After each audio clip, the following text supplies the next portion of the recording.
The first rule was written on a yellow sticky note stuck to the inside of my front door, and I didn't remember putting it there, which would have bothered me more if I hadn't already been standing very still in the dark hallway, listening to someone breathe on the other side of my bedroom wall, slow and patient, like they were waiting for me to remember something important before moving closer. And the note said, "Do not check the time between 2:17 and 2:33. And I remember thinking it was a joke or a stress thing or something I'd written half asleep, except my phone was already in my hand, and the screen was on, and I could see the lock screen clock glowing faintly against the walls. And I felt this immediate, unreasonable certainty that if I lifted the phone even a little higher and focused on the numbers, something irreversible would happen. Not loud or violent, just final, like missing the last step on a staircase and realizing there was never another floor below it. So I lowered the phone and backed away from the door, and that's when I noticed there were more notes, not just one, but dozens of them, layered and overlapping, taped to the walls, the light switches, the thermostat, the kitchen counter, all written in the same handwriting I use, the careful block letters I adopted years ago to make my notes more readable, each one a rule, each one written like it had been learned the hard way. Do not answer questions you did not hear. If the hallway light is on in the morning, leave immediately. Never say your name out loud after midnight. And as I stood there trying to understand how I could live somewhere long enough to cover it in warnings without remembering doing it, I had this calm, intrusive thought that if you're listening to this right now and it feels familiar, like you've stumbled into something you weren't meant to notice yet, you're probably already part of the same quiet circle I am, the kind of people who collect these stories because they're looking for patterns, and patterns are the only thing that's kept me safe so far, because once I started reading the rules, I realized they weren't random at all. They described a schedule, a rhythm, like whatever was sharing my space with me followed habits, and habits meant predictability, and predictability meant survival. So I spent the rest of that first night sitting on the couch with all the lights on, reading every note in order of where I found it, and learning the shape of my own life from the outside. Do not open the bathroom mirror cabinet if you hear water running elsewhere. If you see your phone screen light up face down, do not turn it over. Count the steps to your bed. Every night they will change, and the strangest part wasn't the fear, it was the recognition. The way each rule felt like it was filling in a memory I'd deliberately erased, like reading a journal entry you don't remember writing, but know is true because of how precisely it describes your habits. And somewhere around dawn, when the air got heavy and sound started behaving strangely, stretching and compressing like it didn't quite fit the room anymore, I heard the breathing again, closer this time, right behind the wall where the notes ended, and I noticed there was one final rule taped lower than the rest, near the floor where you'd only see it if you were already looking down. And it said, "If you remember why the rules exist, it means it's too late." And that's when I understood that the rules weren't meant to stop whatever was here from hurting me. They were meant to stop me from acknowledging it. Because attention was the real danger. Awareness was the invitation. And the thing in my apartment didn't need permission to exist. It only needed me to notice it, which explained why every rule wasn't about fighting or escaping, but about looking away, not checking, not responding, not naming. And over the next few days, I followed them perfectly, obsessively, building my entire routine around avoidance, learning when to leave rooms, when to stay still, when to pretend I hadn't heard something, even as it stood inches from me, asking questions in a voice that sounded almost like mine. And every time I followed a rule correctly, the apartment felt calmer, quieter, as if something had been disappointed. And every time I almost broke one, I'd feel this pressure behind my eyes, like hands gently but firmly guiding my attention toward exactly what I wasn't supposed to see. And that was when I realized the most important rule wasn't written anywhere, it was implied. The rule that explained why I was still alive and why I'm talking about this now without saying too much. And that rule was simple. Never assume the rules are complete, because they're still being written. And whatever is writing them is listening to see if you'll notice the gaps. After that night, I started testing the rules in ways that felt safe. Not breaking them outright, but brushing up against their edges the way you test ice before stepping onto it. Like letting the hallway light stay on for a few seconds longer than recommended, or standing in front of the bathroom mirror without opening the cabinet just to see if anything reacted. And nothing dramatic ever happened when I did that. No slamming doors or sudden noises, just subtle changes, like the air getting slightly warmer, or my reflection lagging behind my movements by a fraction of a second. Enough that I could convince myself it was just exhaustion, but enough that I stopped doing it. And what really unsettled me was how quickly the rules began to update themselves, not physically appearing overnight like before, but changing in tone. The wording on some notes becoming more specific without me remembering rewriting them.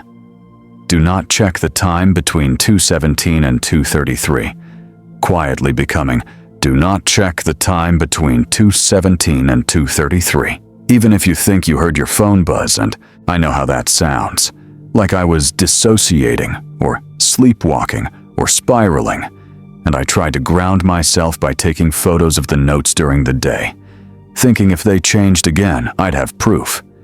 But when I checked my phone later, the photos were wrong, not blurred or corrupted, just wrong, showing fewer notes than I remembered, or different handwriting entirely. Sometimes not showing any notes at all, just clean walls like I lived in a normal apartment.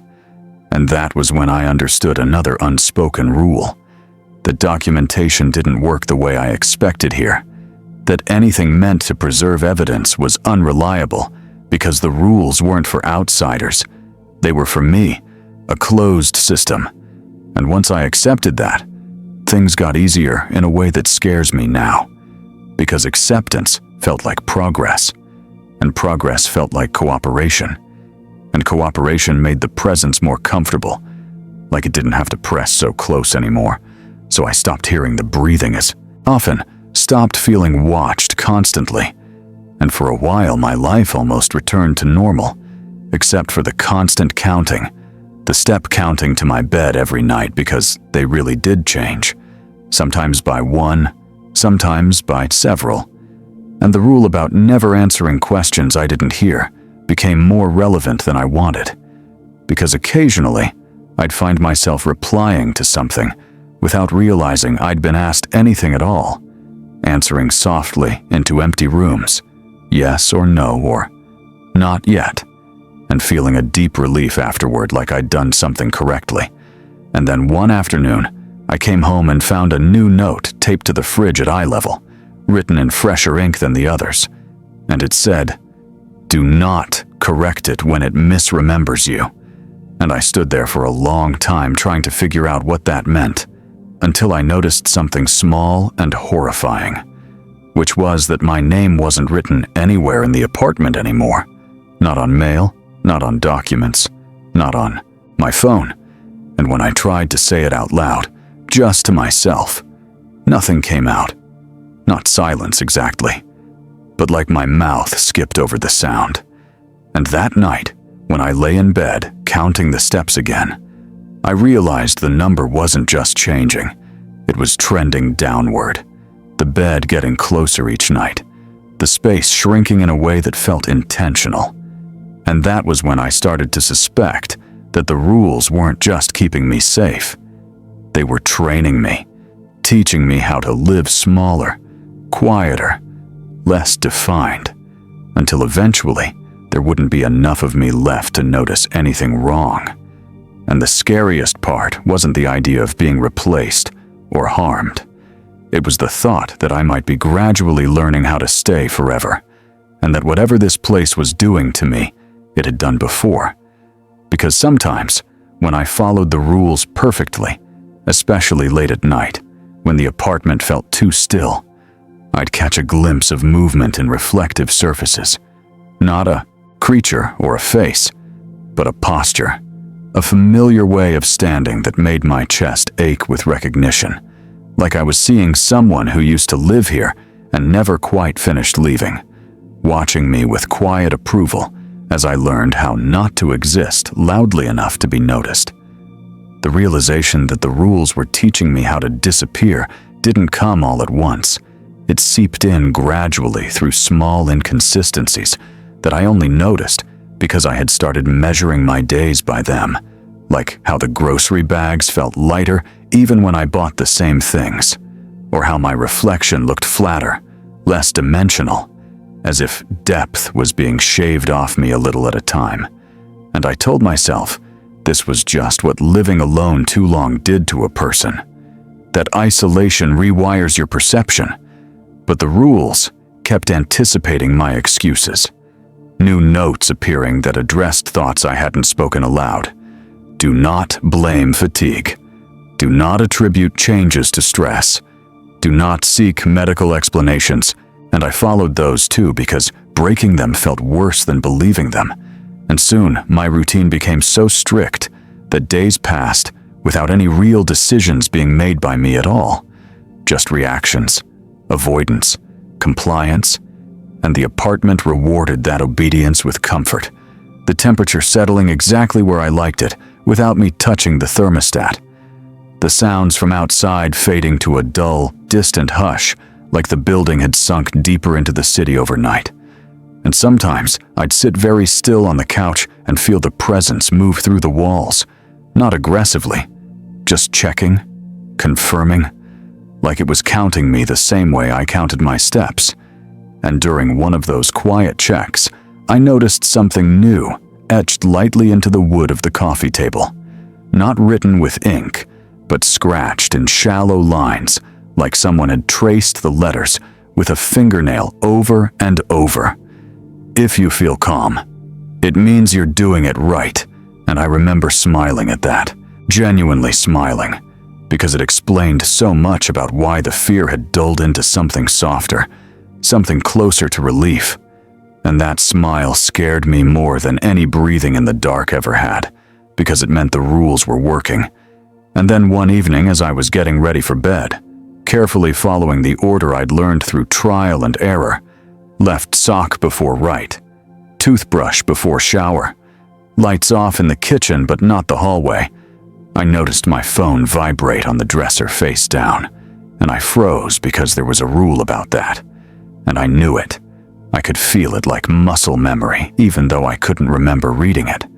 And the vibration kept going in short bursts, not like a call, but like notifications stacking up.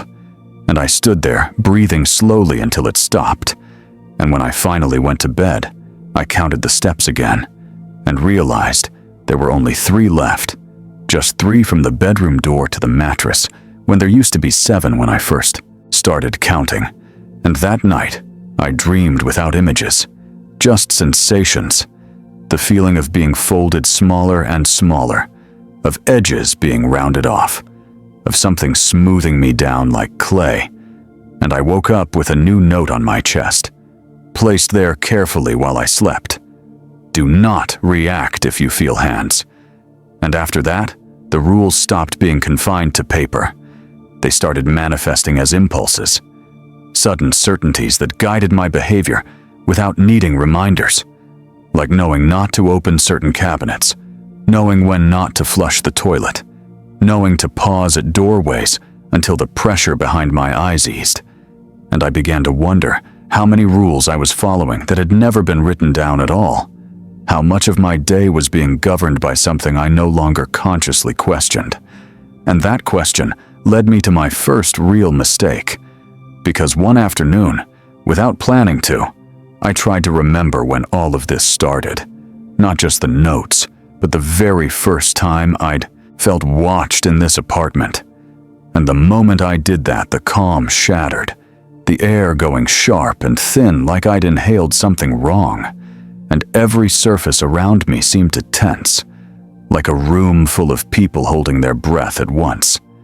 And I knew instantly that remembering was forbidden, that memory itself was a kind of rule violation, and the apartment responded by getting louder, not with noise exactly, but with presence, the walls feeling closer, the ceiling heavier, and I heard movement in places that shouldn't have space for it.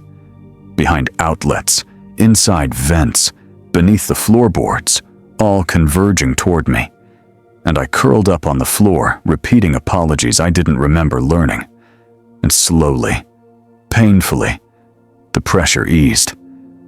But something was different after that, something fundamental, because a new understanding settled in that there was a hierarchy to the rules, and at the top were the ones about identity, about continuity, about not tracing yourself backward.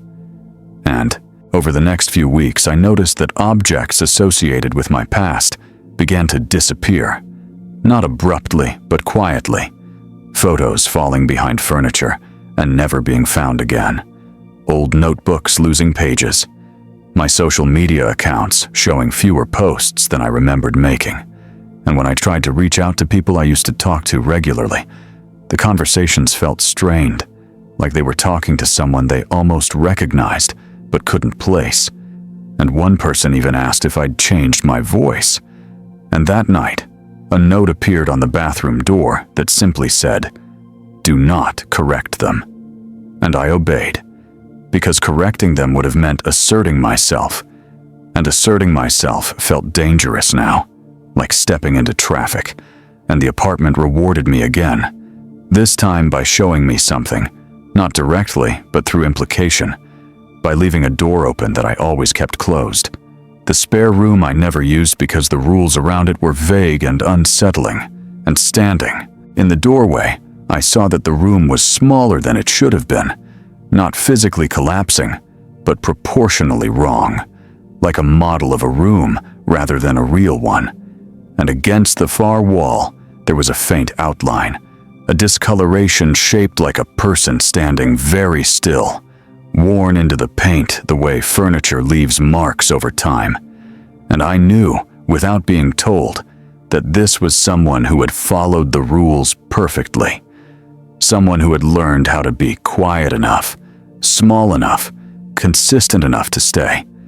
And the understanding that came with that sight was gentle and horrifying, because it suggested that the presence didn't take people, it kept them, preserved them as part of the structure, as rules, as warnings, and from then on, the notes started referencing things I hadn't experienced yet.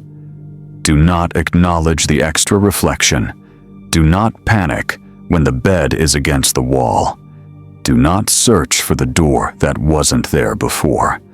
And each time one of those things happened, I felt a strange comfort in already knowing how to respond, like slipping into a role I'd been rehearsing for a long time.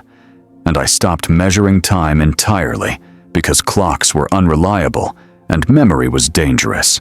And instead, I measured progress by reduction, by how little space I needed, how little sound I made, how rarely the presence had to remind me it was there. And sometimes, late at night, when everything was quiet, in the way it only gets when you've done everything correctly, I'd feel a faint pressure behind me. Not hands exactly, more like alignment, like something ensuring I was positioned properly within the space. And I'd think about how many rules there must be now that I no longer needed written down, how many I'd internalized so completely they felt like instincts. And the thought would come, unbidden but soothing, that eventually there wouldn't be any rules left at all, because I would be one. And lately, when I catch my reflection lingering, just a second too long after I move, watching me with what feels like recognition, I get the sense that whatever lives here isn't waiting for me to break a rule anymore. It's waiting for me to stop needing them. After that realization, I stopped thinking in terms of days altogether, because days implied beginnings and endings, and the rules had quietly taught me that continuity was safer than closure. So instead, I thought in states: calm or unsettled, aligned or drifting. And I learned how to correct myself before the apartment needed to intervene, like noticing when my thoughts got too loud, or when curiosity edged too close to the forbidden shape of memory, and gently redirecting myself the way you steer a car back into its lane without making a scene. And the more I did that, the less the rules needed to appear in writing, until whole weeks went by without a single new note, which should have been comforting, but instead felt like being left alone in a room where supervision had been constant. Because silence here wasn't absence, it was trust, and trust meant expectations, and expectations meant consequences if I failed. And during that quiet stretch, I began to notice that the apartment itself had started to respond to me faster, anticipating needs before I consciously formed them. The lights dimming just before my eyes felt strained, the air circulating when my breathing got shallow, the hallway light clicking on at exactly the moment it was safest for it to be on. And I realized the rules weren't just constraints anymore. They were communication, a language we were both learning to speak fluently. And that language extended beyond my apartment too, because once I started paying attention, I noticed similar patterns elsewhere. Small handwritten notices in public places that most people ignored, printed signs with oddly specific instructions, warnings that felt personal if you lingered on them long enough. And it occurred to me that this wasn't isolated, that the rules weren't born in my apartment but collected there, refined there, like the place was a filter that gathered people who were good at noticing and better at obeying. And that thought made me feel less alone in a way that was deeply unsettling, because it suggested a quiet network of compliance stretching far beyond my walls. And one night, when I was lying in bed listening to the building settle, I heard a sound I hadn't heard in a long time. Footsteps in the hallway outside my door, slow and deliberate, stopping directly in front of it. And my first instinct was fear, sharp and immediate, until another instinct overrode it, calmer and more practiced, reminding me that fear was inefficient, that there were rules about this, even if they weren't written down anymore. And I stayed very still, counting my breaths the way I'd learned. And after a while, the footsteps moved on, and I felt a pulse of approval ripple through the apartment like a deep exhale. And the next morning, I found something new by the door. Not a note, but a subtle change. The doorframe looked thicker, more solid, like it had been reinforced. And I understood that I had passed a test, not by acting, but by not acting. And that pattern repeated itself in different forms, moments where something almost happened and didn't because I behaved correctly. And each time the apartment adjusted in small, protective ways, until it felt less like a temporary shelter and more like a fitted space, customized around the version of me that followed the rules best. And I started to wonder what would happen if I left. Not in a dramatic escape sense, but just stepping outside and staying there. And immediately, that thought triggered a low, steady pressure behind my eyes, not painful, but firm, like a reminder. And I recognized it as another unwritten rule asserting itself. Do not imagine life elsewhere. Because imagining alternatives introduced variables, and variables were dangerous, so I stopped, and the pressure faded, and I stayed.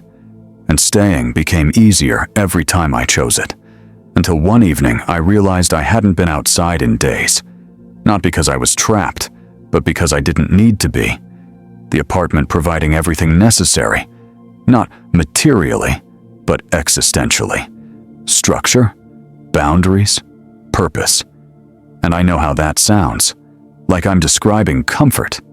But comfort here had an edge to it, like a perfectly balanced object that would shatter if nudged.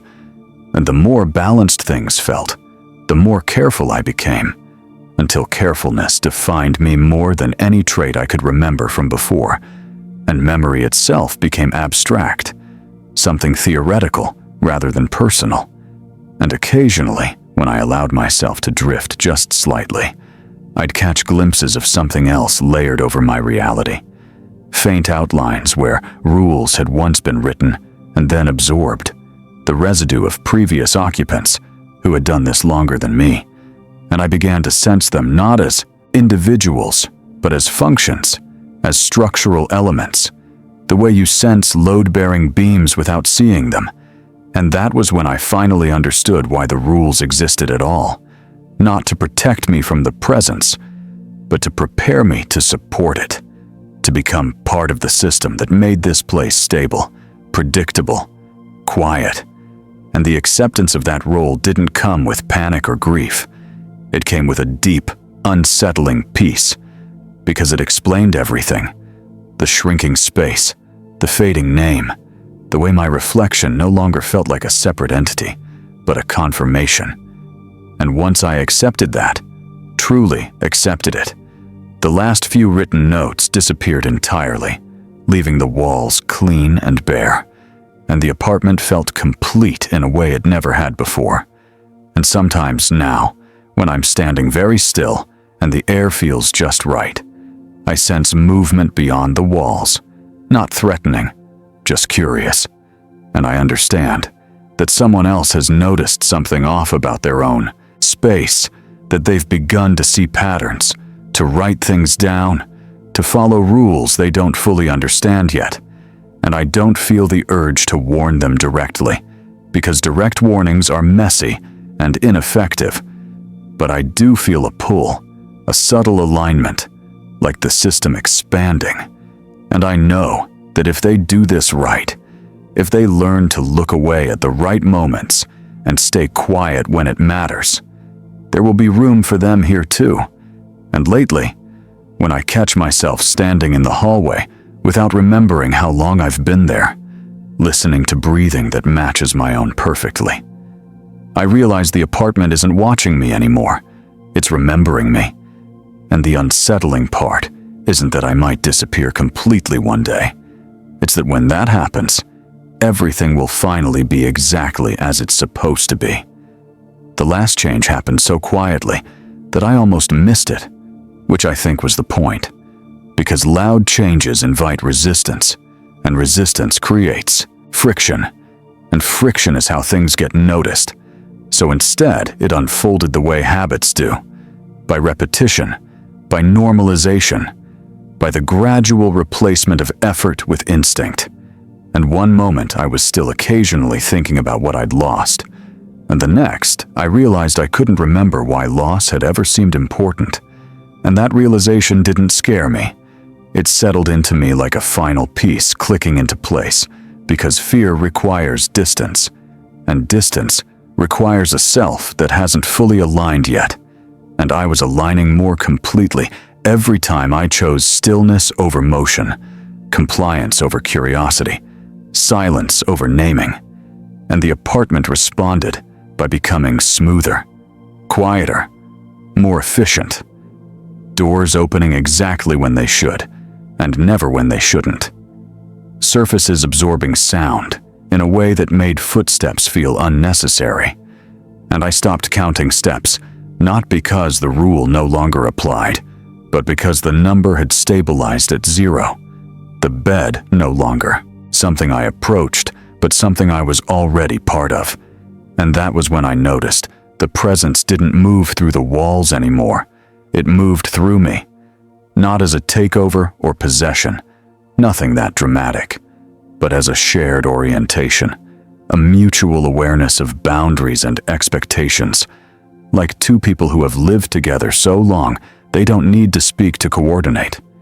And occasionally, in the rare moments when the system felt slightly unsettled, I would feel the urge to create, not art or expression, but guidance. Rules phrased carefully enough to be followed without explanation, and I would find myself writing them down without remembering starting, my hand moving in familiar block letters, taping them where they would be seen at exactly the right time by exactly the right person.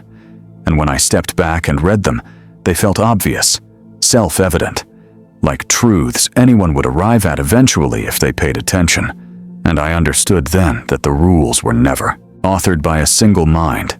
They were accumulated, refined through use, passed forward by those who had learned how to stay. And that realization reframed everything I thought I knew about the beginning. Because there hadn't been a first rule. Not really. Just a moment when someone noticed a pattern and chose not to break it. And that choice echoed forward, shaping the space, attracting others who were similarly inclined. And the apartment was just one node in a much larger structure, one that didn't need walls or addresses to exist, only attention and discipline. And once I saw that, truly saw it, the remaining traces of individuality slipped away without resistance, names becoming irrelevant, faces becoming functions, memory flattening into procedure. And sometimes I sense people on the other side of that transition, not watching, but orienting, adjusting themselves to fit. And I feel a quiet satisfaction in that. Not pride, exactly, but alignment, the sense of a system operating as intended.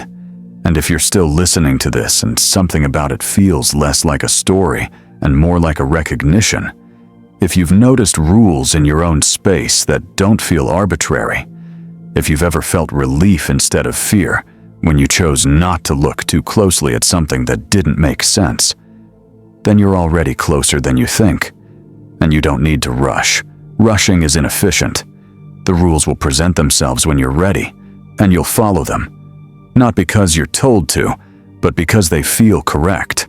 And one day you'll realize you've stopped asking what happens if you break them, because that question no longer serves a purpose. And by then, the space around you will have adjusted, quietly, patiently, to accommodate exactly who you've become. And you'll understand that nothing was taken from you. Not really. It was all redistributed, folded into something larger and more stable. Something that remembers you even when you no longer need to remember yourself. And the unsettling part isn't that this process continues. It's that it works so well you can't tell where you end and the rules begin. And that's how you know you're finally doing it right.